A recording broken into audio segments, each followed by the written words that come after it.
শিক্ষা নেই, স্কুল বন্ধ, হাসপাতালে ওষুধ নেই, ডাক্তার নেই, কর্মসংস্থান নেই, চাকরি নেই, লাখ লাখ বেকার যুবকের হতাশা, আর বাজারে গেলে আগুন দাম, মূল্য বৃদ্ধিতে সাধারণ মানুষের দীর্ঘশ্বাস।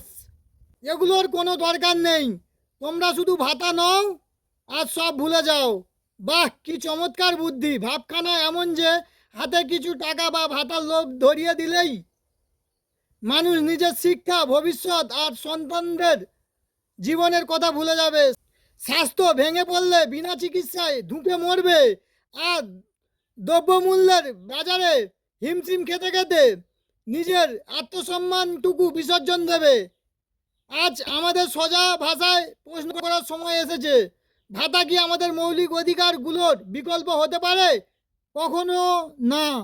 ভাতা হলো সাময়িক সাহায্য, আর শিক্ষা, স্বাস্থ্য, কর্মসংস্থান হলো মানুষের জন্মগত অধিকার। আজ যখন নামমাত্র ভাতা দিয়ে আমাদের মুখ বন্ধ করার চেষ্টা করা হয়, তখন আসলে আমাদের ভবিষ্যৎ প্রজন্মের পায়ে শিকল পরিয়ে দেওয়া হয়।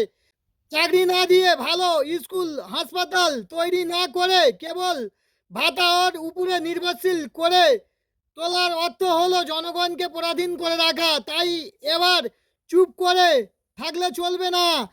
ভাতার মোহে নিজের অধিকার বিক্রি করবেন না। নেতা নেত্রীদের কাছে প্রশ্ন করুন, আমাদের স্থায়ী কর্মসংস্থান কোথায়? মানসম্মত শিক্ষা কোথায়? স্বল্প মূল্যে চিকিৎসা কোথায়? নিজের অধিকারের পক্ষে আওয়াজ তুলুন। এই অন্ধের রাজনীতির বিরুদ্ধে রুখে দাঁড়ান। ভিডিওটি ভালো লাগলে শেয়ার করুন এবং আপনার মতামত কমেন্টে জানান। জয় হিন্দ, ভারত মাতা কি জয়।